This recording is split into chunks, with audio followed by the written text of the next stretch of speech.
আইন শৃঙ্খলা অবনতির প্রতিবাদে বিক্ষোভ বিএনপি, নির্বাচন বানচাল করতে ভয়াবহ পরিকল্পনা কয়েকটি দল। অভিযোগ নেতাদের, জামায়াতকে নিয়ে বিস্ফোরক মন্তব্য।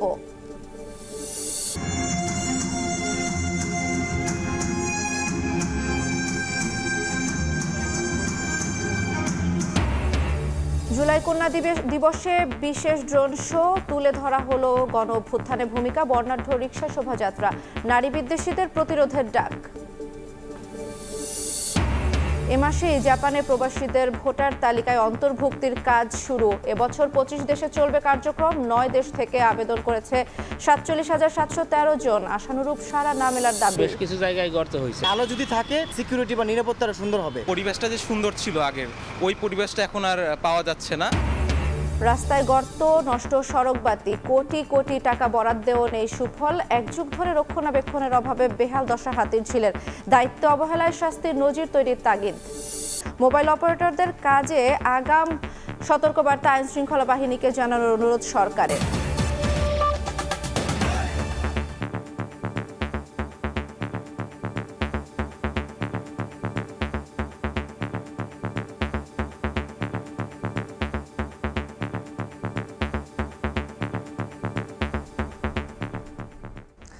ভোরের সময়ের সঙ্গে আছি আমি জান্নাতুল দোলনা। দেশে অস্থিরতা তৈরি করে নির্বাচন বানচালে ভয়াবহ পরিকল্পনা করছে কয়েকটি রাজনৈতিক দল। তাদের পাতা ফাঁদে পা না দিতে নেতাকর্মীদের সতর্ক থাকার আহ্বান জানিয়েছেন বিএনপি মহাসচিব মির্জা ফখরুল ইসলাম আলমগীর। আরেক নেতা মির্জা আব্বাসের অভিযোগ, বিএনপিকে শেষ করে দেওয়ার ষড়যন্ত্র করছে জামায়াত। হুমকিতে ফেলছে তারেক রহমানের জীবনও।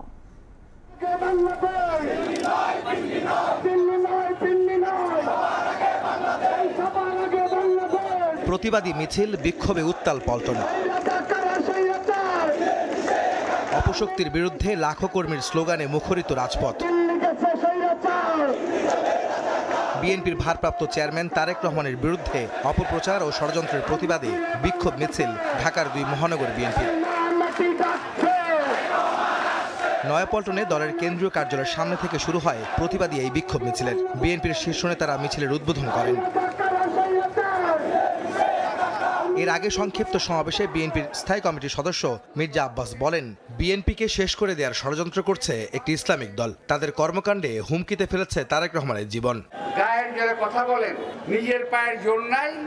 এরশাদের সময় এরশাদের কাছে ভর করেন, আওয়ামী লীগের সময় আওয়ামী লীগের কাছে ভর করেন, বিএনপির সময় বিএনপির কাছে ভর করেন, লম্বা লম্বা কথা বলেন। এখন হয়েছে কি জানেন, বিএনপি একমাত্র মাথা ব্যথা। বিএনপিকে যদি শেষ করে দেওয়া যায় তাহলে ওনারা রাজত্ব করতে পারবেন। আজকের এই অবস্থায় আপনাদের কথার কারণে মনে হচ্ছে, আমার মনে হচ্ছে তারেক রহমান সাহেবের জীবন এখন হুমকির মুখে। আপনাদের কাজ করবে মনে হচ্ছে আপনারা তারেক রহমান সাহেবকে সহ্য করতে পারছেন না। বিএনপি মহাসচিব মির্জা ফখরুল ইসলাম আলমগীর বলেন, দেশে অস্থিরতা তৈরি ও নির্বাচন বানচালে কয়েকটি রাজনৈতিক দল ভয়াবহ পরিকল্পনা করছে। ষড়যন্ত্রকারীদের পাতা ফাঁদে নেতাকর্মীদের পা না দেওয়ার আহ্বান জানান তিনি। পরিকল্পনাটা অত্যন্ত ভয়াবহ, যে বাংলাদেশে আবার একটা অস্থিতিশীলতা সৃষ্টি করা, অস্থিরতা সৃষ্টি করা। আমরা যেন কারো পরে পাতা ফাঁদে পা না দেয়, তারা চেষ্টা করছে আমাদেরকে উত্তেজিত করে তাদের পাতা ফাঁদে পা দেওয়ার জন্য, যাতে আমরা উত্তেজিত হয়ে যাই, আমরা যেন উত্তেজিত না হই। পরে মিছিলটি কাকরাইল ও মৎস্য ভবন হয়ে প্রেস ক্লাবের সামনে গিয়ে শেষ হয়। এর আগে নয়াপল্টন থেকেই মব সৃষ্টি করে অস্থিতিশীলতা তৈরি ও আইন শৃঙ্খলা পরিস্থিতি নষ্টের প্রতিবাদে বিক্ষোভ মিছিল বের করে ছাত্রদল। যোগ দেয় বিভিন্ন ইউনিট, ওয়ার্ড ও মহানগর সহ রাজধানীর প্রায় সব বিশ্ববিদ্যালয়ের ছাত্রদল কর্মীরা। এর আগে সংগঠনটির নেতারা বলেন, সাধারণ শিক্ষার্থীদের ব্যবহার করে একটি গুপ্ত সংগঠন দেশে বিভ্রান্তি সৃষ্টি করছে। দেশকে অস্থিতিশীল করার ষড়যন্ত্র প্রতিহতের ঘোষণা দেন তারা। গোপন সংগঠনের সন্ত্রাসীরা এবং বিশেষ করে জামাতের কিছু কিছু নেতাকর্মীরা আমাদের দলের ভারপ্রাপ্ত চেয়ারম্যানের প্রতি ঈর্ষান্বিত হয়ে তারা বিভিন্ন প্রোপাগান্ডা করছে। বাংলাদেশ বিনির্মাণে যারা জুলাই আগস্ট গণঅভ্যুত্থানে সর্বোচ্চ ভূমিকা পালন করেছে, তারা কেউ এ ধরনের মব কালচারে বিশ্বাসী নয়। পরে নাইটিঙ্গেল ও রমনা হয়ে শাহবাগে গিয়ে শেষ হয় তাদের বিক্ষোভ মিছিলটি। দলটির নেতারা বলছেন, বিএনপির বিরুদ্ধে অপপ্রচার চালিয়ে নির্বাচন বানচাল করার অপচেষ্টা চলছে একটি রাজনৈতিক মহলের মাধ্যমে। দলটির নেতারা আরও বলেন, বিএনপি নেতাকর্মীরা যেন কারো পাতা ফাঁদে পা না দেয়, সে কারণে সবাইকে সতর্ক থাকতে হবে, এমনকি আগামী নির্বাচনের জন্য সবাইকে প্রস্তুতি নেওয়ারও আহ্বান জানান তারা। আহমেদ সালেহীন, সময় সংবাদ, ঢাকা। নির্বাচনকে কেন্দ্র করে বিএনপি এবং তারেক রহমানকে নিয়ে জাতীয় ও আন্তর্জাতিক পর্যায়ে ষড়যন্ত্র হচ্ছে বলে মন্তব্য করেছেন বিএনপির সিনিয়র যুগ্ম মহাসচিব রুহুল কবির রিজভী। সোমবার সন্ধ্যায় নারায়ণগঞ্জের রূপগঞ্জে বিএনপির প্রাথমিক সদস্য নবায়ন ও নতুন সদস্য গ্রহণ কর্মসূচির উদ্বোধনী অনুষ্ঠানে তিনি একথা বলেন। এ সময় তিনি বলেন, মব জাস্টিস সমাজে ক্যান্সারের মতো মরণ ব্যাধিতে পরিণত হয়েছে।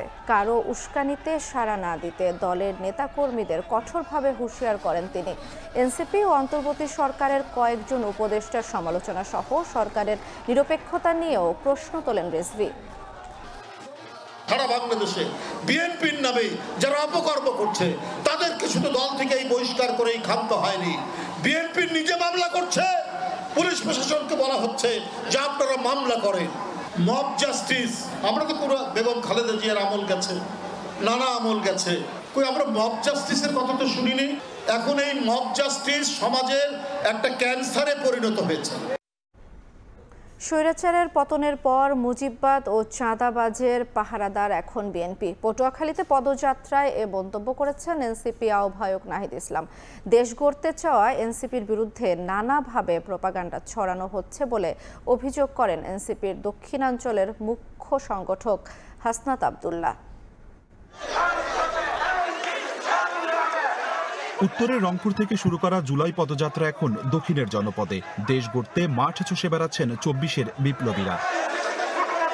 পদযাত্রার ১৪তম দিনে বিকেলে পৌঁছে বরগুনায় শহীদ পরিবারের সঙ্গে সাক্ষাৎ করেন এনসিপির নেতারা। তাদের পাশে থাকার অঙ্গীকার করে আহ্বায়ক নাহিদ ইসলামের নেতৃত্বে শহরের টাউন হল মোড় থেকে শুরু হয় পদযাত্রা। বিভিন্ন সড়ক ঘুরে সদর রোডে পথসভা করে এনসিপি। লুটপাট, বৈষম্য, চাঁদাবাজি থেকে মুক্তি পেতে এনসিপির সঙ্গে থাকার আহ্বান জানান নেতারা।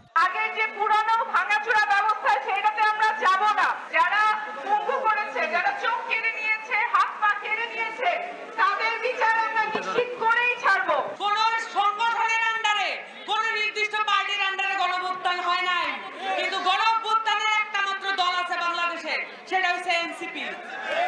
এইটা আপনারা সকলে মনে রাখবেন এবং আমাদেরকে সবসময় জবাবদিহিতার মধ্যে রাখবেন। চাঁদাবাজির দিন শেষ, সিন্ডিকেটের দিন শেষ, দুর্নীতির দিন শেষ, কালো হাতের দিন শেষ, মাদক ব্যবসার দিন শেষ। এর আগে দুপুর ১২টায় পটুয়াখালীতে পদযাত্রার শেষে সার্কিট হাউসের সামনে অস্থায়ী মঞ্চে পথসভা করেন এনসিপি নেতারা। দেশ গড়তে চাওয়া এনসিপির বিরুদ্ধে নানাভাবে প্রপাগান্ডা ছড়ানো হচ্ছে বলে অভিযোগ করে দলটির দক্ষিণাঞ্চলের মুখ্য সংগঠক হাসনাত আব্দুল্লাহ। আমাদের পরবর্তী যুদ্ধটা আরো বেশি কঠিন। আমরা বলতে চাই, বাধা দিলে বাঁধবে লড়াই, এবং এই লড়াই আমাদের জিততে হবে। স্বৈরাচার পতন হলেও সিস্টেমের বদল হয়নি মন্তব্য করে এনসিপির আহ্বায়ক নাহিদ ইসলাম বলেন, মুজিববাদ সংবিধান দেশকে এগুতে দেয়নি, সেই মুজিববাদ আর চাঁদাবাজকে একটি দল পাহারা দিচ্ছে বলেও অভিযোগ করেন তিনি। বিএনপি এখন চাঁদাবাজদের দল তৈরি হয়েছে, সন্ত্রাসদের দল তৈরি হয়েছে, মুজিববাদের নতুন পাহারাদার হিসেবে আবির্ভূত হয়েছে। ফলে চাঁদাবাজ এবং মুজিববাদের নতুন পাহারাদার এসেছে, সেই পাহারাদারকেও আপনাদেরকে প্রতিহত করতে হবে। চাঁদাবাজদের বিরুদ্ধে সংগ্রাম করতে হবে, ভয়ের সংস্কৃতিকে তোয়াক্কা করা যাবে না বলেও মন্তব্য করেন এনসিপির নেতারা। অপূর্ব অপু, সময় সংবাদ। এদিকে বরিশালে ইসলামী আন্দোলন বাংলাদেশের নায়েবে আমিরের সঙ্গে বৈঠক করেছেন এনসিপির আহ্বায়ক নাহিদ ইসলাম। সোমবার রাত 10:30টার দিকে বৈঠকটি হয়। এ সময় নাহিদ ইসলাম জুলাই গণঅভ্যুত্থানে মাদ্রাসা ছাত্রদের ত্যাগের কথা তুলে ধরেন। আগামী নির্বাচনে আসন ভাগাভাগির প্রশ্ন উড়িয়ে দিয়ে এনসিপি গণমানুষের জন্য রাজনীতি করতে চায় উল্লেখ করে বিচার ও সংস্কারে জোর দেন। এ সময় ইসলামী আন্দোলন বাংলাদেশের সিনিয়র নায়েবে আমির মুফতি সৈয়দ মোহাম্মদ ফয়জুল করিম বলেন, জুলাইয়ের আন্দোলনে তারা সামনের কাতারেই ছিলেন।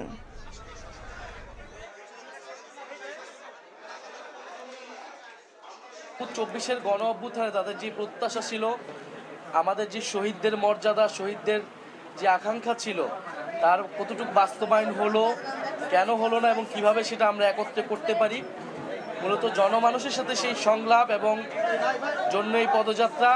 রাজনৈতিকভাবেও সাহেব চরমনায় গণ অভ্যুত্থানে ইসলামী আন্দোলন আমাদের গণ অভ্যুত্থানের শরিক ছিলেন এবং আজকে আমরা এই দরবারে এসেছি জাতীয় নাগরিক পার্টির জায়গা থেকে শুভেচ্ছা বিনিময় করতে। বৈষম্য বিরোধী আন্দোলনে আমরা সামনের কাতারই আন্দোলন করেছিলাম। এনসিপির বক্তব্য এবং আমাদের বক্তব্য অনেকটাই কাছাকাছি। আমরাও দেশ গড়তে চাই, আমরা বৈষম্য দূর করতে চাই, জুলুম অত্যাচার অবিচার দেশ থেকে চিরতরে উৎখাত করতে চাই।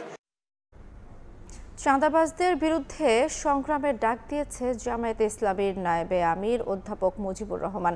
সোমবার বিকেলে জাতীয় প্রেস ক্লাবে এক অনুষ্ঠানে চাঁদাবাজির বিরুদ্ধে সবাইকে প্রতিরোধ গড়ে তোলার আহ্বান জানান তিনি। চাঁদাবাজ যেখানে আছে আমাদের সংগ্রাম হবে সেখানে। জনগণ প্রতিরোধ গড়ে তুলবে চাঁদাবাজদের বিরুদ্ধে। এটা কোনো দলের ব্যাপার না, কোন দলের কে তাকে কোনো চিত্রিত করে কোনো দরকার নাই। চাঁদাবাজ যেখানে আছে তাকে প্রতিহত করতে হবে, সবাই মিলে প্রতিহত করতে হবে। আমাদের উপদেষ্টা সরকার চাঁদাবাজদের বিরুদ্ধে যদি জিরো টলারেন্স নিতে পারে, পুলিশ আছে, র্যাব আছে, আর্মি আছে, অনেক প্রতিষ্ঠান আছে, সব জায়গায় যদি আমাদের একটাই কাজ হবে, চাঁদাবাজদের বিরুদ্ধে আমাদের সকলের জিরো টলারেন্স হবে। জুলাই আগস্টের গণহত্যার আরও একটি মামলার বিচার শুরুর আদেশ দিয়েছেন আন্তর্জাতিক অপরাধ ট্রাইব্যুনাল। চাংখারপুলের ছয় জনকে হত্যা মামলায় সাবেক ডিএমপি কমিশনার হাবিবুর রহমান হাবিব সহ 8 জনের বিরুদ্ধে অভিযোগ গঠন করেছেন ট্রাইব্যুনাল। মামলার সাক্ষ্য গ্রহণের দিন ধার্য করা হয়েছে আগামী 11 আগস্ট। এদিন আরও 5 মামলার শুনানি হয় ট্রাইব্যুনালে। মা, আমি মিছিলে যাচ্ছি, আমি যদি বেঁচে না ফিরি কষ্ট পেও না, গর্বিত হইও। বাবা মাকে লেখা এই হৃদয় বিদারক চিঠি শহীদ আনাসের। 5 আগস্ট শেখ হাসিনা সরকারের পতনের কয়েক ঘন্টা আগে রাজধানীর চাংখারপুলে পুলিশের গুলিতে নিহত হন আনাস। শুধু আনাসই নন, সেদিন প্রাণ হারান জুনায়েদ, রাকিব হাওলাদার সহ 6 জন। আনাস সহ 6 জনকে হত্যার দায়ে ঢাকার সাবেক পুলিশ কমিশনার হাবিবুর রহমান হাবিব, সাবেক যুগ্ম কমিশনার সুদীপ কুমার চক্রবর্তী সহ 8 জনের বিচার শুরুর আদেশ দিয়েছেন আন্তর্জাতিক অপরাধ ট্রাইব্যুনাল। খারিজ করে দেয়া হয়েছে আসামিদের অব্যাহতির আবেদন। এই মামলায় সাক্ষ্য গ্রহণের দিন ধার্য করা হয়েছে 11 আগস্ট। ওয়্যারলেস মেসেজের মাধ্যমে হাবিবুর রহমান লেথাল ওয়েপন ব্যবহার করে গুলি করে যে শেখ হাসিনার নির্দেশ ছিল সেটাকে কমিউনিকেট করেন এবং অফিসারদেরকে নির্দেশ দেন গুলি বর্ষণের জন্য। এদিন নারায়ণগঞ্জের 7 খুনের দায়ে মৃত্যুদণ্ডপ্রাপ্ত সাবেক র্যাব কর্মকর্তা তারেক সাঈদ, মাসুদ রানা, আরিফ হোসেনকে কারাগারে জিজ্ঞাসাবাদের অনুমতি দিয়েছেন ট্রাইব্যুনাল। জিয়াউল হাসানের বিভিন্ন গুম করার নির্দেশ দেয়া বা বিভিন্ন অপরাধের ব্যাপারে তাদের জানাশোনা আছে। আরও 4 মামলার শুনানি হয় আন্তর্জাতিক অপরাধ ট্রাইব্যুনাল 1-এ। সাভারের আসহাবুল ইয়ামিন হত্যা মামলায় হাজির করা হয় 3 আসামিকে ও রামপুরায় কার্নিশে ঝুলে থাকা আমির হোসেনকে গুলির মামলায় এএসআই চঞ্চল চন্দ্র সরকার সহ 2 জনকে বসানো হয় কাঠগড়ায়। এই 2 মামলার তদন্ত শেষ করতে সময় পান তদন্ত সংস্থা। আফজাল হোসেন, সময় সংবাদ, ঢাকা। রাজাকারদের কোনো দাবি মানাতে হবেই না, বরং তাদের প্রতিহত করতে হবে। গত বছরের 15 জুলাই এমন হুঁশিয়ারি দেন তৎকালীন সরকারের বেশ কয়েকজন মন্ত্রী। ওবায়দুল কাদের বলেন, রাজাকার স্লোগানের জবাব দেবে ছাত্রলীগ। আর ছাত্রলীগ সভাপতি সাদ্দাম বলেন, যারা রাজাকার স্লোগান দিচ্ছে তাদের শেষ দেখে নেওয়া হবে। এরপরই ঢাকা বিশ্ববিদ্যালয় সহ সারা দেশের বিভিন্ন ক্যাম্পাসে চলে ছাত্রলীগের বর্বর হামলা। আহত হয় 4 শতাধিক শিক্ষার্থী। বিস্তারিত মাইমুনা হায়দার চৌধুরীর রিপোর্টে। জামাত, বিএনপি সহ অপশক্তি সমূহ তাদের স্বরূপ উন্মোচিত। রাজাকারের চেতনা যারা ধারণ করে তারাও স্লোগান এবং বক্তব্য এতে প্রমাণিত হয় এটি কোটা বিরোধী আন্দোলন নয়। বাংলাদেশে রাজাকার যারা হইতে যাবে এদের কোনো দাবি মানা হবে না। আমার ন্যায্য আন্দোলনকে, আমার গণতান্ত্রিক অধিকারকে রাজাকার, মুক্তিযুদ্ধ বিরোধী ইত্যাদি বলে ট্যাগিং করেন, দমন করার চেষ্টা করেন, তাহলে আমরা এসব ট্যাগকেও পরোয়া করি না। আন্দোলনকারীদের খুঁজে খুঁজে পেটান ছাত্রলীগের নেতাকর্মীরা, এমনকি বিভিন্ন হলের কক্ষে তল্লাশি চালিয়ে আন্দোলনকারীদের খুঁজতে থাকেন তারা। হামলা হয় ইডেন মহিলা কলেজে ও ঢাবির ছাত্রী হলেও। মায়মুনা হায়দার চৌধুরী, সময় সংবাদ, ঢাকা। শেখ হাসিনা সরকার গত বছর জুলাই আন্দোলনকারী শিক্ষার্থীদের রাজাকার বলে গালি দেয়ায় হল থেকে বেরিয়ে এসে করা প্রতিবাদের প্রতীকী পুনরাবৃত্তি করেছে ঢাকা বিশ্ববিদ্যালয়ের শিক্ষার্থীরা।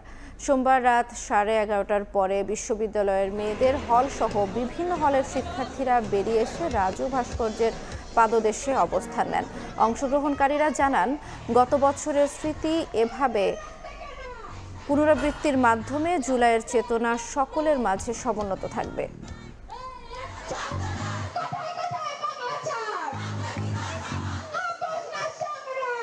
আজকে একটি ঐতিহাসিক দিন। গত বছর আজকের এই 14 জুলাই রাতে নারীদের হল থেকে যে মেয়েদের ঢল নেমেছিল, ওই মুহূর্তটি কিন্তু ছিল আন্দোলনের একটি গুরুত্বপূর্ণ টার্নিং পয়েন্ট। তো ওই মুহূর্তটিকে আমরা স্মরণীয় করে রাখার জন্য এখানে আবার ওই দিনটার মতো সমবেত হয়েছি। আমরা চেষ্টা করেছি যে সবার একটা অংশীদারিত্ব থাকুক এবং শহীদ পরিবারগুলো মনে করুক যে না, আমার জন্য কিছু একটা হয়েছে। জুলাই কন্যাদের কণ্ঠে উত্তাল জুলাইয়ের স্মৃতিচারণ, গান, তথ্যচিত্র আর বিশেষ ড্রোন শো এর মাধ্যমে অভ্যুত্থানে নারীর ভূমিকা তুলে ধরার মধ্য দিয়ে পালন করা হলো জুলাই উইমেন্স ডে। অনুষ্ঠানে জুলাই যোদ্ধারা বলেন, এর আগে দেশের কোনো অভ্যুত্থানে এত বিপুল সংখ্যক নারী কখনো অংশ নেয়নি। তারপরও এখনও নারীর অবদান সামগ্রিকভাবে স্বীকার করা হয় না।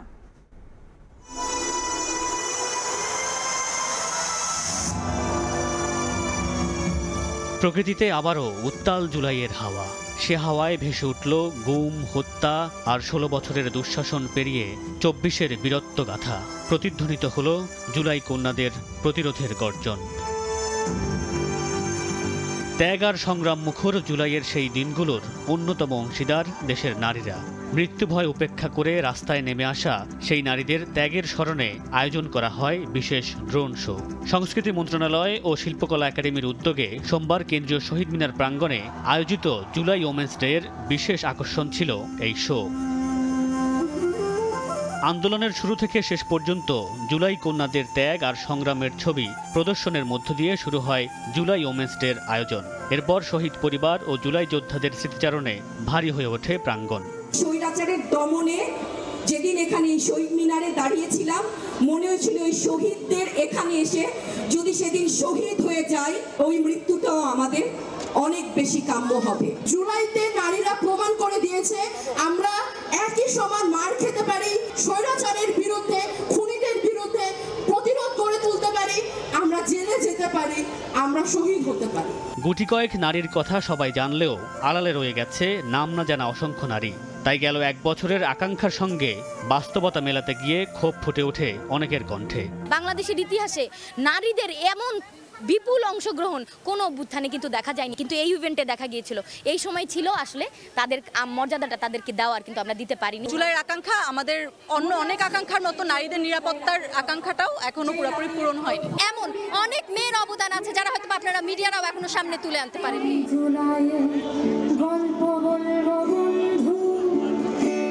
সন্ধ্যা 7টায় শুরু হয় গানের আসর। একে একে অংশ নেন সঙ্গীত শিল্পী শায়ান, এলিটা করিম সহ অনেকে। একটি পরিবর্তনের স্বপ্নে বিভোর হয়ে যারা আলিঙ্গন করেছেন মৃত্যুকে, তাদের ত্যাগ স্মরণ রাখবে জাতি, এমনটাই প্রত্যাশা সবার। মামুনুর রশিদ পনেল, সময় সংবাদ, ঢাকা। জুলাই কন্যা দিবসে রাজধানীর মানিক মেয়ে এভিনিউয়ে হয়েছে বর্ণাঢ্য রিকশা শোভাযাত্রা। জাতীয় সংসদের দক্ষিণ প্লাজা থেকে শুরু হয়ে আগারগাঁওয়ে গিয়ে শেষ হয় এটি। নারীবান্ধব দেশ গড়ার অঙ্গীকার করেন জুলাই কন্যারা। এ সময় উপদেষ্টারা বলেন, নারীদের ঘরে ফেরাতে চাওয়া প্রতিক্রিয়াশীল গোষ্ঠীর সব অপচেষ্টার বিরুদ্ধে সরকার সক্রিয় থাকবে।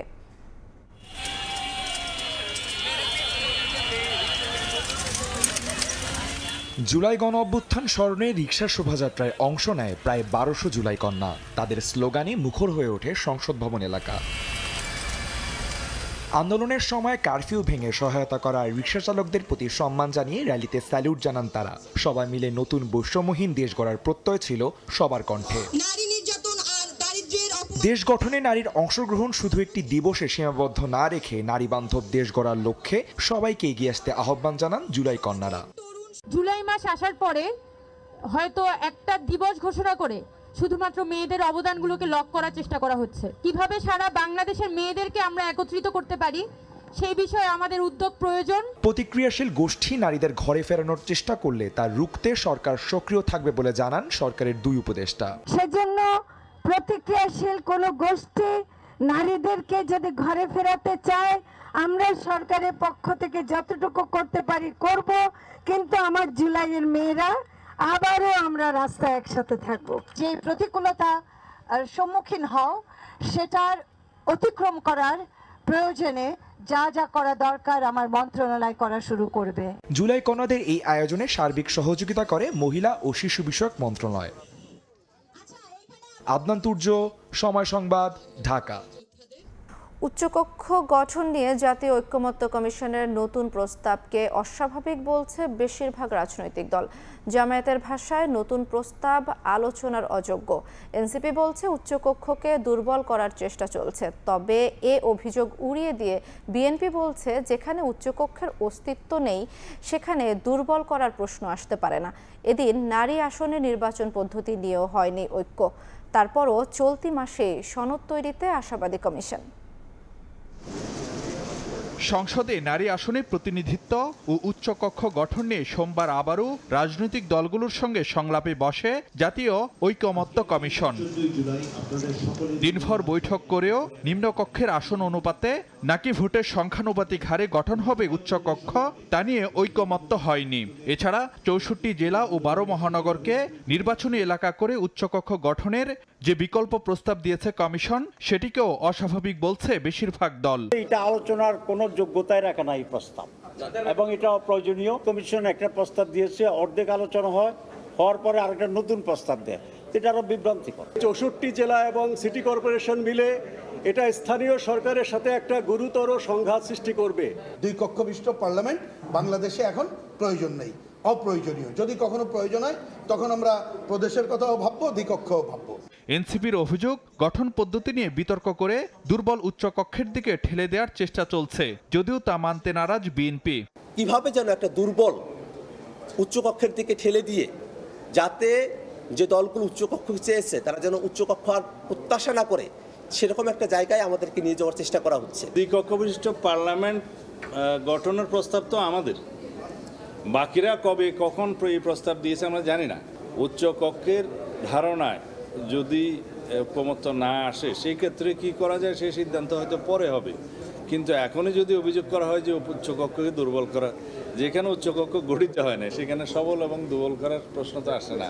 কমিশনের সহসভাপতি জানান নারী আসন ও উচ্চকক্ষ গঠন ইস্যুতে বিকল্প প্রস্তাব দেওয়া হলেও একমত হতে পারেনি দলগুলো। তবে অব্যাহত আলোচনার মাধ্যমে চলতি মাসে সনদ তৈরির ব্যাপারে আশাবাদী কমিশন। রাজনৈতিক দলগুলো যেহেতু সাংগঠনিক কাজ, সামনে নির্বাচন, সেই সমস্ত বিষয়ে তাদেরকে যদি ব্যস্ত হয়ে উঠতে হয়, এই প্রক্রিয়াকে অবশ্যই আমাদের জুলাই মাসের মধ্যে জাতীয় সনদ আসলে স্বাক্ষরের ব্যবস্থা করতে হবে, একটা ঐকমত্যের জায়গায় যেতে হবে।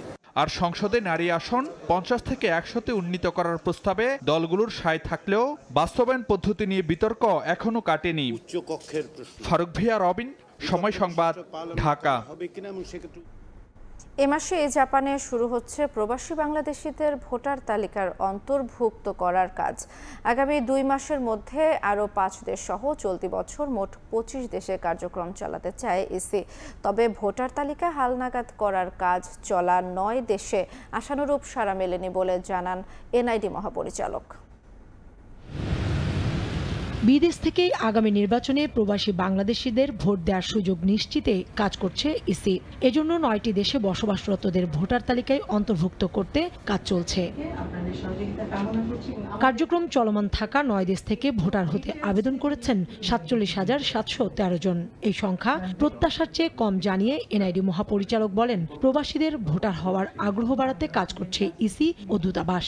নাগরিকরা আবেদন করেছে কিন্তু হয়তো অনেক দূরে থাকে, সময় করতে পারে না, আসতে পারে নাই বা আসে নাই বা নানানভাবে হয়েছে, ওখানে একটা বিপুল সংখ্যা কিন্তু কমে গেছে। আমরা তদন্ত সম্পন্ন করেছি, এরকম সংখ্যা হচ্ছে 20,752। এমন লোকের নাম্বার দিয়েছে সে আমাদের সাথে যোগাযোগ করেনি অথবা তার কোনো ট্রেস আমরা খুঁজে পাইনি। যারা ভোটার এখনো হতে পারেননি, এই ফ্যাসিলিটিস ডেভেলপ করা হয়েছে, বলছেন ভোট দিবেন, তাদের সংখ্যা কত সেটা তো আপনিও জানেন না, আমরাও জানি না।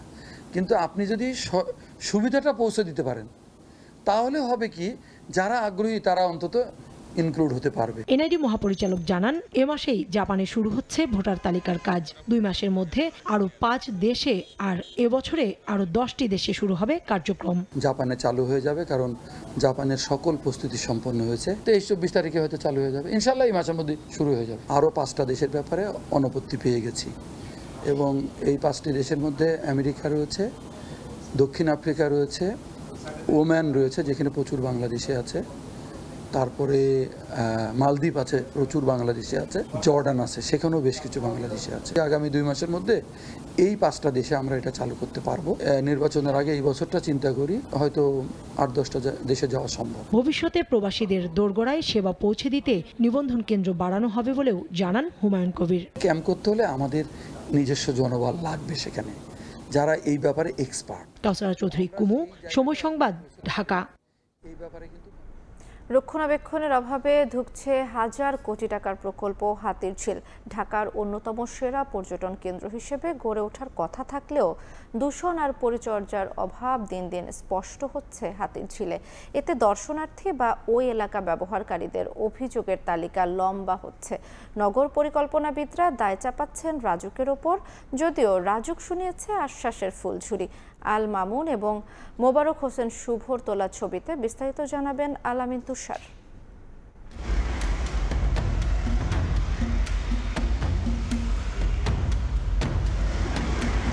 গ্রামীণ কোনো সড়ক নয় আঞ্চলিক সড়কও। এটি খোদ রাজধানীর হাতিরঝিল রিং রোডের কুনিপাড়া অংশ।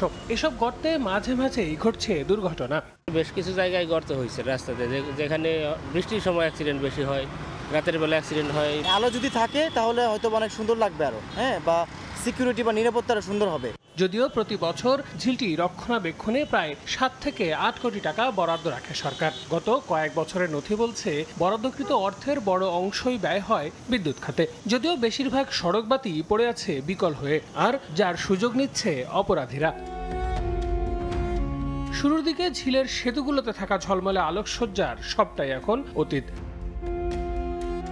এ তো গেল সড়কের কথা। ভরা বর্ষাতেও হাতিরঝিলের পানির দশা যাচ্ছে তাই। পানি পরিষ্কার রাখতে 2 বছরের জন্য ঠিকাদারি প্রতিষ্ঠান মেহজাবিন এন্টারপ্রাইজকে 1,80,00,000 টাকা বরাদ্দও দেওয়া হয়েছিল। কিন্তু বাস্তবতা হলো দিনকে দিন এই ঝিলের পানিতে দূষণের মাত্রা বেড়েই চলেছে। গেল 1 যুগ ধরে রক্ষণাবেক্ষণের অভাবে বেহাল দশার ক্ষত ঝিলের প্রায় পুরোটা জুড়ে। পরিবেশটা যে সুন্দর ছিল আগের, ওই পরিবেশটা এখন আর পাওয়া যাচ্ছে না। যদি এই ড্রেনের সংযোগ যদি এখানে পানির কাছে থাকে তাহলে আমার মনে হয় এটা পর্যটন কেন্দ্র হিসেবে তৈরি হতে পারতেছে এখন। এদিকে চক্রাকার বাসে বাড়তি ভাড়া আদায় এখন স্বাভাবিকভাবেই নিয়েছেন এ পথের যাত্রীরা। নিয়ম অনুযায়ী রাজধানীতে কিলো প্রতি ভাড়া 2 টাকা 42 পয়সা, কিন্তু হাতিরঝিলের বাসকে আখ্যায়িত করা হয় পর্যটন হিসেবে, যে কারণে যাত্রীদের ভাড়া গুনতে হচ্ছে প্রায় দ্বিগুণ। অন্যান্য জায়গাতে ভাড়া বেশি হয়। ঠিক আছে, বেশি মানে এটা একটু মানায় নিতে হয়। যদিও বিআরটিএ এখানে নীরব, আর রাজুক চেয়ারম্যান জানেনই না এই বাড়তি ভাড়ার বিষয়টি। তথ্যটা সত্যি কথা বলে আমার জানা ছিল না, রাজুক কোনো বাড়তি ভাড়ার মতো দেয়নি। সার্বিক পরিস্থিতি শুনে রাজুক চেয়ারম্যান দ্রুত এসব সমস্যা সমাধানের আশ্বাস দেন। হাতিরঝিল মানে যে প্ল্যান নিয়ে করা হয়েছিল 100% অ্যাকচুয়ালি ওই মেনটেনেন্স আমাদের জন্য করা এই দেশের জন্য খুব ডিফিকাল্ট। এই বাতিগুলো লাগানোর জন্য আমি এস্টিমেট চাইছি, আমি অবশ্যই এটা দেখব এবং ইনশাল্লাহ যদি ব্যত্যয় ঘটে আমি এটা সঠিক নিয়মের মধ্যে নিয়ে আসবো। রাজুক চেয়ারম্যানের আশ্বাসের প্রায় 3 মাস পর আমরা আবারও হাতিরঝিলে। তার আশ্বাসে খুব একটা পরিবর্তন যে হয়নি তার প্রমাণ এই অন্ধকার। পরিবর্তন বলতে এই 3 মাসে শুধুমাত্র একটি টেকনিক্যাল টিম গঠন করার সিদ্ধান্ত নিয়েছে কর্তৃপক্ষ। এর পুরো দায় রাজুকের উল্লেখ করে নগর পরিকল্পনাবিদ বলছেন, দায়িত্বে অবহেলার শাস্তির সংস্কৃতি তৈরি হলে এমন পরিস্থিতি পুনরাবৃত্তি হবে না। হাতিঝিলে যে আমাদের মূল অবজেক্টিভ ছিল সেখান থেকে দূরে চলে আসছে। রাজুকে যে কর্মকর্তারা যদি কেউ এর সাথে জড়িত থাকে তাদের উপরে ব্যবস্থা নেওয়া উচিত।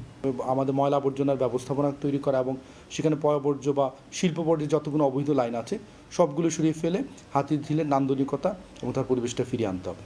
রাজধানীতে জল আর সবুজের যে মেলবন্ধন তা এখন পর্যন্ত মেলে এই হাতিরঝিলেই। তাই সচেতন নাগরিকদের প্রত্যাশা, প্রতিশ্রুতি রূপে টিকে থাকবে ৩০২ একর আয়তনের এই প্রকল্প।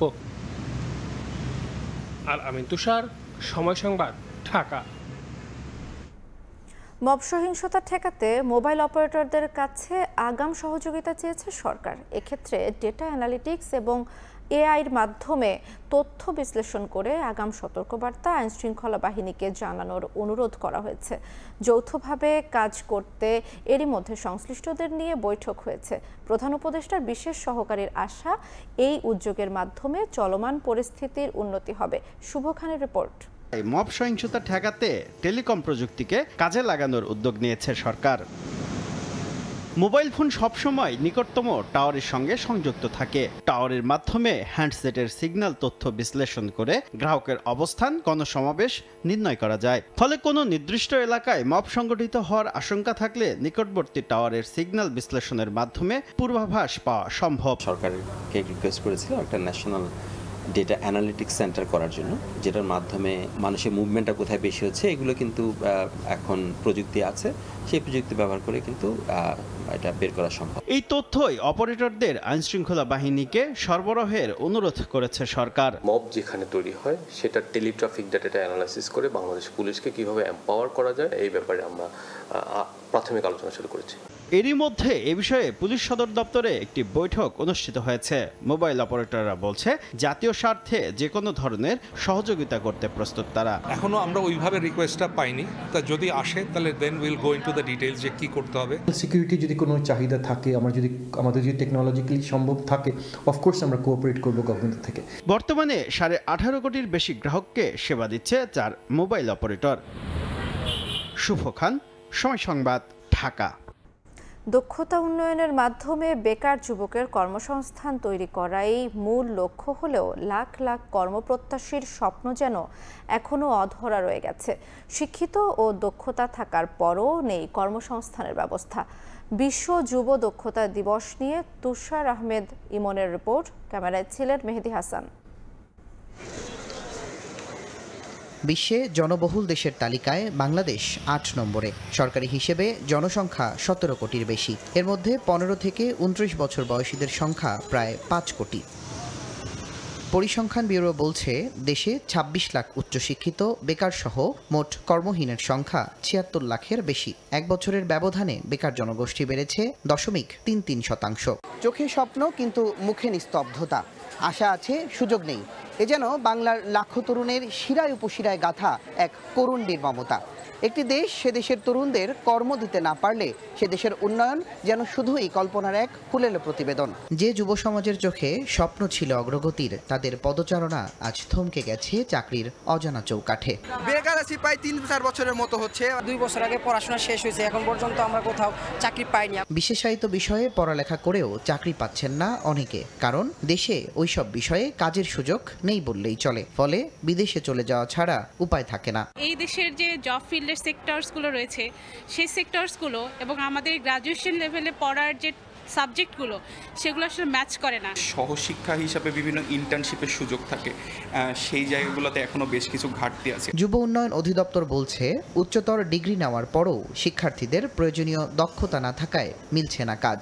আবার দক্ষ যুব সমাজ তৈরিতে ভূমিকা রাখতে পারলেও পর্যাপ্ত কর্মসংস্থান নেই। কেউ অনার্স মাস্টার্স পাশ করেছে, কিন্তু সুনির্দিষ্ট কোনো কাজ যদি করতে বলেন, সেই কাজ করার দক্ষতা তাদের থাকে না। আমরা এই দক্ষতা উন্নয়নের জন্য প্রতি বছর 83টা ট্রেডে প্রশিক্ষণ দিয়ে থাকি। যতজনকে আমরা প্রশিক্ষণ দিই তার শতভাগই যে কর্মে নিয়োজিত হয়, এই নিশ্চয়তা আমরা দিতে পারছি না। এটার জন্য আমরা চেষ্টা করছি। বিশেষজ্ঞ বলছেন, শিল্পের সঙ্গে আলোচনা করে দক্ষতা উন্নয়ন ব্যবস্থাপনা সাজাতে না পারলে আগামীতে আরও বাড়বে বেকারত্ব। প্রবলেমটা হচ্ছে স্ট্রাকচার, ভিতরের যে ডিজাইন এবং যে ডেলিভারি, সেখানে মূলত চ্যালেঞ্জগুলো রয়েছে। শুধু দেশীয় মার্কেটকে চিন্তা করলে হবে না, আন্তর্জাতিক মার্কেটেও তাদের কর্মসংস্থানের সুযোগ, সহায়তা এবং সক্ষমতা বাড়াতে হবে। বাংলার আকাশে নতুন সূর্য উঠুক, যেখানে কর্মহীনতা নয় বরং তরুণের কর্মই হবে জাতির শক্তি। তুষার আহমেদ ইমন, সময় সংবাদ, ঢাকা। দিনাজপুরের হিলিতে পানের ভালো ফলন হলেও দাম পাচ্ছেন না চাষিরা। উপকরণের দাম বাড়ায় উৎপাদন খরচ তোলা নিয়ে দুশ্চিন্তায় পড়েছেন তারা। এমন অবস্থা চলতে থাকলে পান চাষ বন্ধ হয়ে যাওয়ার আশঙ্কায় সংশ্লিষ্টরা। এ বিষয়ে কৃষি বিপণন বিভাগের উপর দায় চাপিয়েছে কৃষি সম্প্রসারণ অধিদপ্তর। হিলি থেকে শফিকুল ইসলাম শফিকের তথ্য ও ছবিতে রিপোর্ট। একরের পর একর জমিতে দীর্ঘদিন ধরে চলছে পান চাষ।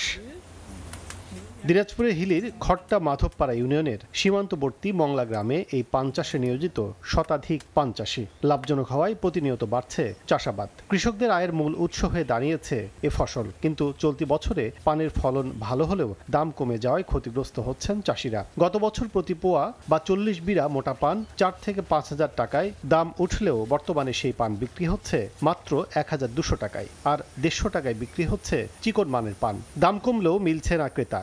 রপ্তানির সুযোগ তৈরির দাবি চাষিদের। গতবারে বেচেছি 4,000 টাকা, এবার বেচতেছি 1200 টাকা। আমরা কৃষকেরা দাম পাচ্ছি না, ক্ষতিগ্রস্ত ভিতর। পানের দাম না থাকার কারণে আমাদের লেবারের সমস্যা।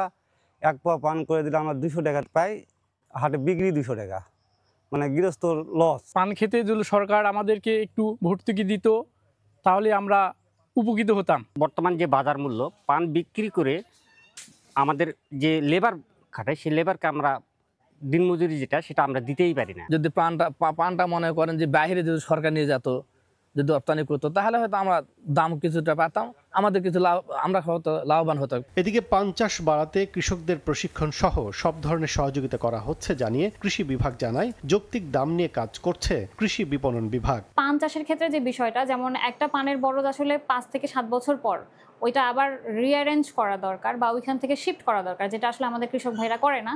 তো আমরা সেই পরামর্শগুলো আসলে কৃষক ভাইদেরকে দিচ্ছি।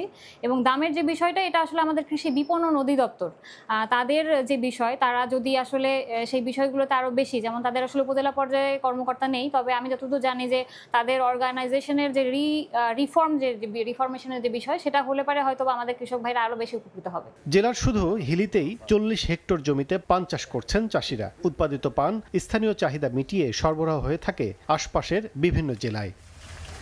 সময় সংবাদ, হিলি। 2 দিন বন্ধ থাকার পর সার্ভার সচল হওয়ায় হিলি কাস্টমসের স্বাভাবিক হয়েছে কার্যক্রম।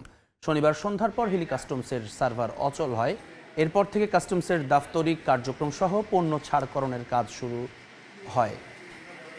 এর আগে সার্ভার জটিলতায় পণ্য ছাড়করণের কাজ 2 দিন বন্ধ ছিল। এতে ক্ষতির মুখে পড়েন ব্যবসায়ীরা।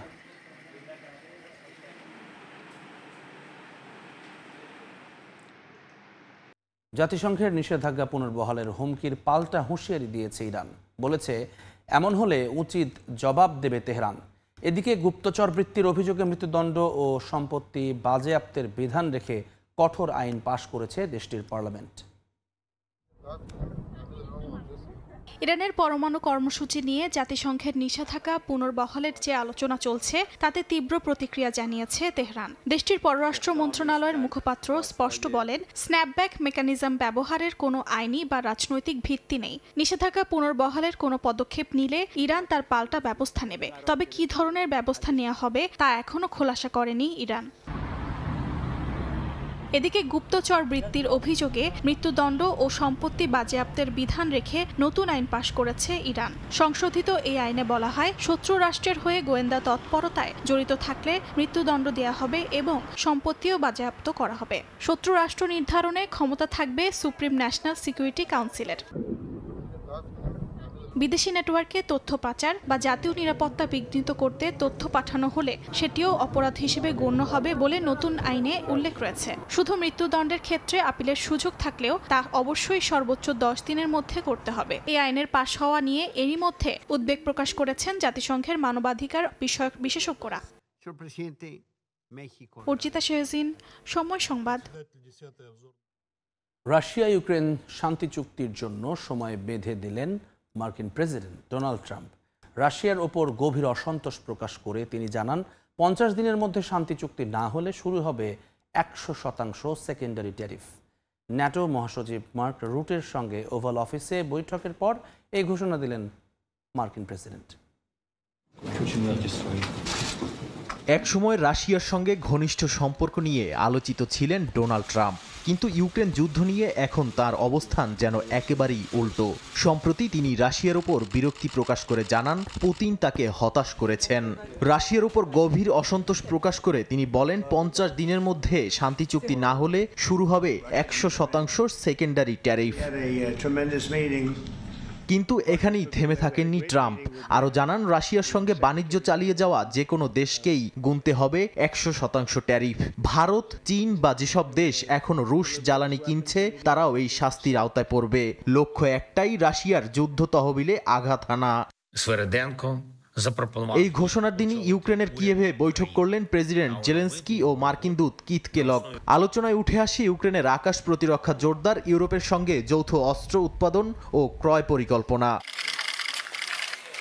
এদিকে যুক্তরাষ্ট্রের সঙ্গে রাশিয়ার বাণিজ্য যুদ্ধ চূড়ান্ত পতনের পথে। তবুও যুক্তরাষ্ট্র সার, পারমাণবিক উপাদান সহ বেশ কিছু রুশ পণ্য কিনছে। এগুলো নতুন শুল্কের আওতায় পড়লে দাম বাড়বে বহুগুণে, আর সেই দাম শুধুমাত্র রাশিয়ার নয়, পরোক্ষভাবে গুনতে হতে পারে যুক্তরাষ্ট্রের মিত্র দেশগুলোকেও। নাদিম মারজান, সময় সংবাদ।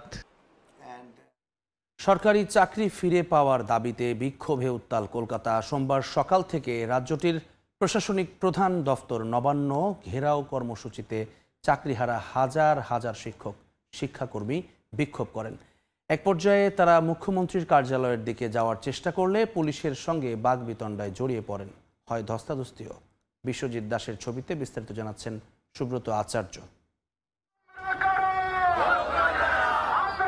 স্কুল সার্ভিস কমিশন বা এসএসসি কেলেঙ্কারিতে চাকরি হারানো শিক্ষক শিক্ষিকাদের ডাকে সোমবার নবান্ন অভিযানে কার্যত রণক্ষেত্রে পরিণত হয় কলকাতার গুরুত্বপূর্ণ প্রশাসনিক এলাকা। এলাকাটির সংযোগস্থল হাওড়া ও কলকাতার বেশ কিছু জায়গায় ছড়িয়ে পড়ে এই উত্তেজনা। মূলত যোগ্যদের চাকরিতে ফেরাও এই দাবিতে হাওড়া স্টেশন থেকে মুখ্যমন্ত্রী মমতা বন্দ্যোপাধ্যায়ের কার্যালয় নবান্নের উদ্দেশ্যে মিছিল শুরু করেন বিক্ষোভকারীরা। হাওড়ার বঙ্কিম সেতুর দিকে এগিয়ে গেলে মল্লিক ফটক এলাকায় ব্যারিকেড দিয়ে বিক্ষোভকারীদের পথ আটকে দেয় পুলিশ। কলকাতা ও হাওড়া পুলিশ ছাড়াও অতিরিক্ত নিরাপত্তার অংশ হিসেবে মোতায়েন করা হয় র্যাপিড অ্যাকশন ফোর্স ও কমব্যাট ফোর্স। আমাদের যোগ্যদের চাকরি ফিরিয়ে আনতে হবে। রায় কিন্তু আমাদের পক্ষে নয়, এই রায় কিন্তু কোনো যোগ্যই মেনে নেবে না। যে কোনো ভাবে সুপ্রিম কোর্ট থেকে আমাদের এই প্যানেলকে ফিরিয়ে নিয়ে আসতে হবে। যারা চাকরি টাকা দিয়ে পেয়েছে, যারা চাকরি বিক্রি করেছে, যদি সত্যি কোনো ব্যবস্থা নেওয়া হয় তাদের বিরুদ্ধে ব্যবস্থা নেওয়া হোক। এর আগে সাংবাদিকদের সঙ্গে কথা বলতে গিয়ে আন্দোলনকারীরা জানান তাদের 4 দফার প্রধান দাবি রিভিউ নয়, সরাসরি রিপ্যানেল প্রক্রিয়া চালু করতে হবে। ওএমআর শিট ও সার্টিফাইড মেধাভিত্তিক তালিকা প্রকাশ করতে হবে। যোগ্য প্রার্থীদের স্বাস্থ্য ও পদমর্যাদা সহ চাকরিতে পুনর্বহালের দাবি সহ অবিলম্বে দ্রুত পদক্ষেপ নিতে হবে মমতা প্রশাসনকে। শিক্ষক সমাজকে এই যে ব্যারিকেড করে আটকে দেওয়া হয়েছে, এর কোনো নৈতিকতা বা মানুষ ঠিকঠাক সিদ্ধান্ত বলে আমরা মনে করছি না। আমাদের মাননীয় মুখ্যমন্ত্রী তিনি শুধু ব্যভিচারী নন, তিনি একজন দুষ্কৃতিবাদীর মতো একজন মহিলা। পশ্চিমবঙ্গের সরকারি চাকরির ইতিহাসে এক বড়সড় ধাক্কা হিসেবে প্রায় 26,000 শিক্ষক ও শিক্ষাকর্মীর চাকরি বাতিল হয় আদালতের রায়ে। তৃণমূল সরকারের বিরুদ্ধে অভিযোগ ছিল বিপুল সংখ্যক অযোগ্য প্রার্থী ঘুষ দিয়ে নিয়োগ পেয়েছেন। তবে আন্দোলনকারীদের দাবি তারা সেই দোষীদের মধ্যে পড়েন না, তারা সত্যিকারের মেধার ভিত্তিতে উত্তীর্ণ হয়ে এই সরকারি চাকরি পেয়েছিল। তাই একক সিদ্ধান্তে সবাইকে চাকরিচ্যুত করা অমানবিক ও অন্যায়, এমনটাই দাবি তাদের। সুব্রত আচার্য, সময় সংবাদ, কলকাতা। জার্মানির সশস্ত্র বাহিনী শক্তিশালী করতে তরুণদের যোগদান আবারও বাধ্যতামূলক করা উচিত বলে মন্তব্য করেছেন দেশটির প্রেসিডেন্ট স্টাইনমায়ার। পিতৃভূমিকে রক্ষায় তরুণদের অগ্রণী ভূমিকা রাখারও আহ্বান জানান জার্মান প্রেসিডেন্ট ও দেশটির প্রতিরক্ষা মন্ত্রী বরিস পিস্টোরিয়াস। জার্মানির সশস্ত্র বাহিনীতে যোগদান নিয়ে দেশটির তরুণদের ভাবনার কথা বিস্তারিত জানাচ্ছেন বিটু বড়ুয়া। দেশটির সশস্ত্র বাহিনীতে যোগ দিতে তরুণদের আরও আগ্রহী করে তুলতে নতুন নিয়ম চালু এবং এ বিষয়ে সবাইকে তর্ক বিতর্কে অংশ নেওয়া উচিত বলে মনে করেন দেশটির প্রেসিডেন্ট ফ্রাঙ্ক ওয়াল্টার স্টাইনমায়ার। রোববার জার্মানির রাজধানী বার্লিনে গণমাধ্যমে তিনি এই মন্তব্য করেন। এদিকে ভূ রাজনৈতিক প্রেক্ষাপট বিবেচনায় জার্মানির সশস্ত্র বাহিনীকে মজবুত করতে আইনটিকে আরও আকর্ষণীয় করার পরিকল্পনার বিষয়ে স্পষ্ট করেন দেশটির প্রতিরক্ষা মন্ত্রী বরিস পিস্টোরিয়াস। তবে দেশের সশস্ত্র বাহিনীতে যোগদানে বাধ্যতামূলক করা নিয়ে দেশটির তরুণরা দিয়েছেন মিশ্র প্রতিক্রিয়া। বেশিরভাগ স্থানীয় তরুণদের কণ্ঠে ছিল যুদ্ধ নয়, শান্তি প্রতিষ্ঠার কথা। আমাদের সামরিক বাহিনীতে যারা যোগ দিয়েছেন তাদের আমি স্যালুট জানাই। যারা জীবন বাজি রেখে দেশকে ও দেশের মানুষকে রক্ষায় নিয়োজিত তারা সবাই শ্রদ্ধার পাত্র। কিন্তু বাহিনীতে বাধ্যতামূলক যোগদানের বিষয়টি নিয়ে আলোচনা হতে পারে, যদিও আমি যুদ্ধ নয় শান্তির পক্ষের মানুষ।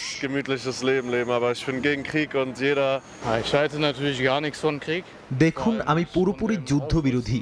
মানুষ হত্যা করতে ভারী সমরাস্ত্র তৈরিরও আমি ঘোর বিরোধী। তবে এই যে জার্মানিতে সামরিক বাহিনীতে তরুণদের যোগদানের বাধ্যবাধকতায় আমি একমত নই, কারণ আপনি তরুণদের সাথে আলোচনা না করেই, তাদের জীবন নিয়ে পরিকল্পনার কথা না শুনেই আপনি তাদের অপরিপক্ক অবস্থায় যুদ্ধের ময়দানে ঠেলে দিতে চান। সবশেষে আমিও চেয়েছিলাম সামরিক বাহিনীতে যোগ দিতে, কিন্তু বিশ্বের শান্তি প্রতিষ্ঠা করতে গেলে যুদ্ধ থেকে সরে আসতেই হবে। জার্মান প্রতিরক্ষা মন্ত্রণালয়ের সূত্র মতে দেশটির সামরিক বাহিনীর মোট সদস্য সংখ্যা 4,60,000। তবে বাহিনীর নানা পদে লোকবল সংকট মোকাবিলায় জরুরি ভিত্তিতে প্রয়োজন আরও 60,000 সেনা। বিশ্বের শক্তিধর রাষ্ট্রগুলোর যুদ্ধাংদেহী মনোভাবের কারণে পাল্টে যাচ্ছে ভূরাজনীতি। অতর্কিতে হামলার হুমকি, সমরাস্ত্রের প্রদর্শনী, একই সাথে পাল্টাপাল্টি নিষেধাজ্ঞায় হুমকির মুখে জার্মানি সহ গোটা ইউরোপের নিরাপত্তা ব্যবস্থা। এই অবস্থায় জার্মানির সেনাবাহিনীকে শক্তিশালী করার কোনো বিকল্প দেখছেন না এদেশের সামরিক বিশ্লেষকরা। জার্মানি থেকে বিটু বড়ুয়া, সময় সংবাদ। যুক্তরাষ্ট্রে বাংলাদেশি কৃতি শিক্ষার্থীদের সংবর্ধনা দিয়েছে বৃহত্তর সিলেটিদের সংগঠন জালালাবাদ অ্যাসোসিয়েশন অফ ক্যালিফোর্নিয়া। রোববার স্থানীয় সময় সন্ধ্যায় লস অ্যাঞ্জেলেসের অদূরে নর্থ হলিউডে এই সংবর্ধনা ও সাংস্কৃতিক অনুষ্ঠান হয়। ক্যালিফোর্নিয়া থেকে লস্কর আল মামুনের রিপোর্ট। যুক্তরাষ্ট্রে বেড়ে ওঠা বাংলাদেশি নতুন প্রজন্মকে অনুপ্রেরণা ও আরও ভালো ফলাফলে উৎসাহিত করতে কৃতি শিক্ষার্থীদের দেয়া হয়েছে বিশেষ সংবর্ধনা। পরিশ্রম, অধ্যবসায় ও স্বপ্নের স্বীকৃতি দিতে প্রতি বছর জালালাবাদ অ্যাসোসিয়েশন অব ক্যালিফোর্নিয়া এ অনুষ্ঠানের আয়োজন করে। বরাবরের মতো এবারও অনুষ্ঠানে অতিথি ছিলেন যুক্তরাষ্ট্রের বিভিন্ন বিশ্ববিদ্যালয়ের বাংলাদেশি শিক্ষক। অনুষ্ঠানে বক্তব্য দেন শিক্ষা প্রতিষ্ঠান মেরাজ একাডেমির প্রতিষ্ঠাতা সভাপতি Mohammad Naz, doctor Mizan Rahman, California State University বেকারসফিল্ডের যোগাযোগ বিভাগের চেয়ারপারসন ডক্টর আবু নাসের সহ অন্যরা। অনুষ্ঠানে বক্তারা বলেন, শিক্ষার্থীদের অর্জন যেমন শিক্ষক ও শিক্ষা প্রতিষ্ঠানের, তেমনি তা পরিবার এবং পুরো বাংলাদেশি কমিউনিটির। Graduates, and I would like to say loudly, congratulations. The power of immigrant identity and the responsibility you carry to give back the community that raised you. আমরা ওদিন আরো স্যালুট জানাই। আমরা জীবিত না থাকলেও যারা বাঁচিয়ে থাকবো তারা একটা করবা। সংবর্ধনায় প্রাথমিক থেকে কলেজ পর্যায়ে উত্তীর্ণ শিক্ষার্থীকে সম্মাননা স্মারক দেয়া হয়। এতে সংগঠনের সভাপতি, সাধারণ সম্পাদক সহ সংগঠনের সাবেক ও বর্তমান অন্যান্য নেতৃবৃন্দ ও শিক্ষার্থীদের অভিভাবকরা অংশ নেন। লস্কর আল মামুন, সময় সংবাদ, ক্যালিফোর্নিয়া, যুক্তরাষ্ট্র। কুয়েতে বাংলাদেশি পণ্যের চাহিদা বাড়লেও নেই পর্যাপ্ত সরবরাহ। বিশেষ করে মৌসুমি ফলের ব্যাপক চাহিদা থাকার পরও বাংলাদেশ থেকে আমদানি করতে পারছেন না প্রবাসী ব্যবসায়ীরা। বাজার ধরে রাখতে দ্রুত রফতানির ব্যবস্থা করতে সংশ্লিষ্টদের প্রতি অনুরোধ তাদের। কুয়েত থেকে মঈন সুমনের রিপোর্ট। কুয়েতে রয়েছেন প্রায় 3 লাখ প্রবাসী বাংলাদেশি। জীবিকার টানে দেশ থেকে হাজারো মাইল দূরে থাকলেও হৃদয়ে গাথা দেশের স্বাদ। তবে বিদেশ থেকে দেশের স্বাদ নিতে গিয়েই বারবারই হতাশায় ভুগছেন তারা। সময় মতো কুয়েতে পৌঁছায় না দেশের জনপ্রিয় মৌসুমি ফল আম, জাম সহ নানা ফল। কুয়েতের সুলাইবিয়ায় অবস্থিত ফলমূলের পাইকারি মার্কেটে বিভিন্ন দেশের পণ্যের মাঝে দেশীয় পণ্য খুঁজে বেড়ান বাংলাদেশি খুচরা বিক্রেতারা। চাহিদা অনুযায়ী বাংলাদেশি পণ্য পাচ্ছেন না বলে জানান তারা। কাঁঠাল, রূপালী আম, আমের চাহিদা খুব বেশি দেশে। আমটা এই পরিমাণ মতো এই মতন মানে পাওয়া যাচ্ছে না এখানে। যত ইনপুট করা যায় যত আনা যায় ততই বেশি চলবে এটা। বাংলাদেশে এখন ফলের মৌসুম হলেও কুইতে নেই তেমন সরবরাহ। আমদানিকারকরা বলছেন যথাযথ রপ্তানি ব্যবস্থাপনা, সরাসরি ফ্লাইটে ফল পরিবহন এবং প্রশাসনিক সহায়তার অভাবে এই ঘাটতি আরো প্রকট আকার ধারণ করছে। প্রচুর চাহিদা থাকা সত্ত্বেও আমরা বাংলাদেশ থেকে পণ্যগুলো ঠিকমতো আনতে পারতেছি না। এর কারণ হচ্ছে যে বিমানের শিডিউল। বাংলাদেশ বিমান যদি 100 টাকা কিলো পরে, এখানে পরে 200 টাকা কিলো, প্রায় ডাবল পরে। এই কারণে আমাদের অনেক সমস্যা হইতেছে, আমরা পণ্যগুলো যথাযথ সময় আনতে পারি না। প্রবাসীদের চাহিদা শুধু আবেগ নয়, দেশের অর্থনীতির সম্ভাবনাও। তাই দেশীয় ফল রপ্তানি বাড়াতে সংশ্লিষ্টদের এখনই কার্যকর পদক্ষেপ নেওয়ার আহ্বান প্রবাসী ব্যবসায়ীদের। মঈন সুমন, সময় সংবাদ, কুয়েত। এবার বাংলাদেশ শ্রীলঙ্কা সফরের খবর। সিরিজের শেষ টি-20 খেলতে ডাম্বুলা থেকে কলম্বো পৌঁছেছে বাংলাদেশ ক্রিকেট দল। এদিন বিশ্রামে ছিল ফিল সিমন্সের শিষ্যরা। রাতে ম্যাচ ভেন্যু প্রেমাদাসা স্টেডিয়ামে অনুশীলন করার কথা রয়েছে দলের। লঙ্কানদের বিপক্ষে দাপুটে জয়ে সিরিজে সমতা আনার পর চনমনে দেখা গেছে ক্রিকেটারদের। কলম্বো থেকে আরও জানাচ্ছেন তারেক হাসান শিমুল।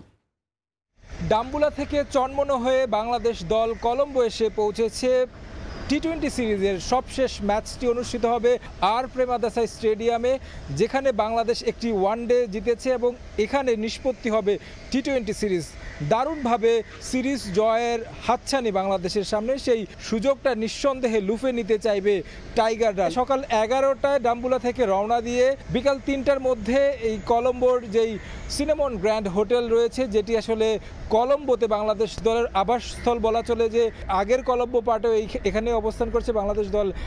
শেষ ম্যাচটির জন্য এখানে 3 দিন অবস্থান করবে এবং কি আজকে যেমনটা দেখেছি দলের ক্রিকেটাররা লম্বা জার্নি করে আসলেও একটা জয় যে চনমনে করে দিয়েছে দলকে, সেইটার একটা প্রভাব কিন্তু ক্রিকেটারদের মাঝে ছিল। তাসকিন থেকে শুরু করে লিটন দাসের কথা বিশেষভাবে বলতে হয়। শ্রীলঙ্কাকে একাই কিন্তু গুড়িয়ে দিয়েছেন তিনি, তার ব্যাট হাতে চরম সমালোচনার মধ্যে ছিলেন, রান পাচ্ছিলেন না। টি-20তে নেতৃত্ব দিচ্ছেন, উইকেটের পেছনে স্ট্যাম্পিং করেছেন, দারুণভাবে রিভিউ নিয়েছেন, ক্যাপ্টেন্সিটাও দারুণভাবে করছেন। সিনিয়র সহকারী কোচ মোহাম্মদ সালাউদ্দিনের সঙ্গে যেমনটা দেখেছি, লিটন দাস লম্বা সময় আলোচনা করছিলেন এই খানিকটা পথের মাঝেই কতটা সিরিয়াস লিটন দলকে একটা সিরিজ উপহার দিতে, সেটা আসলে বোঝা যায়।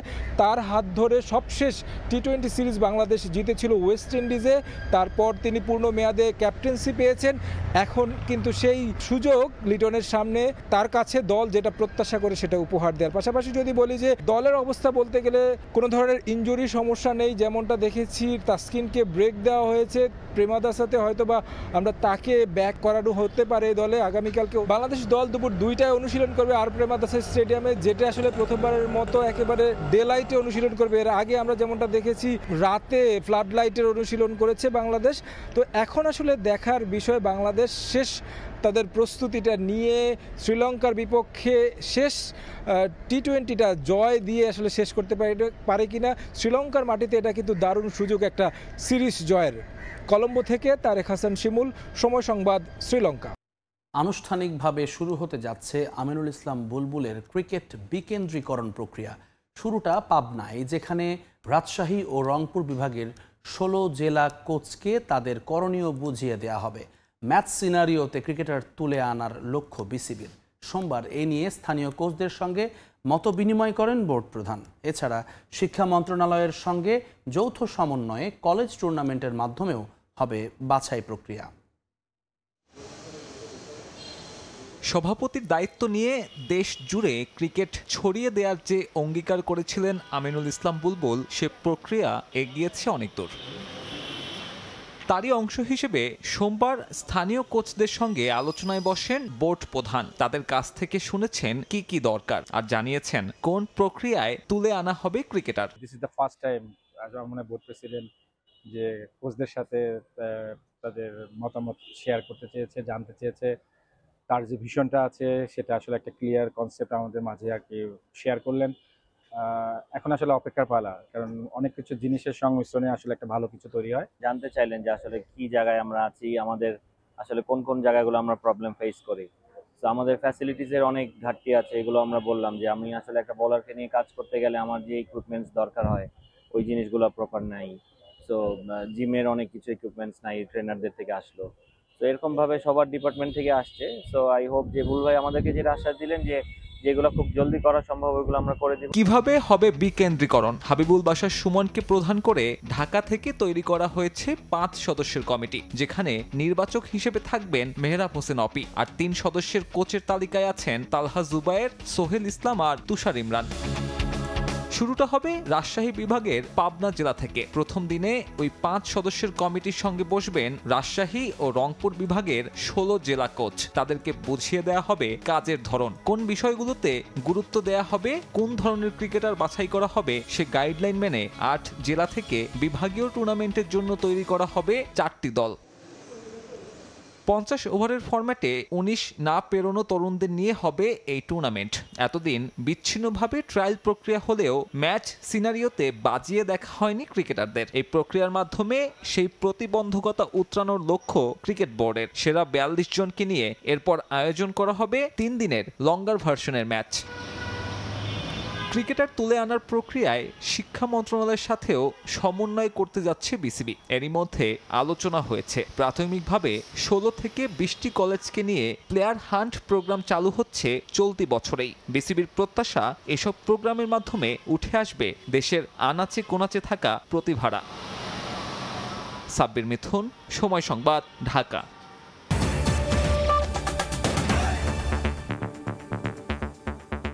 এই ছিল ভোরের সময়, সঙ্গে থাকুন সময়।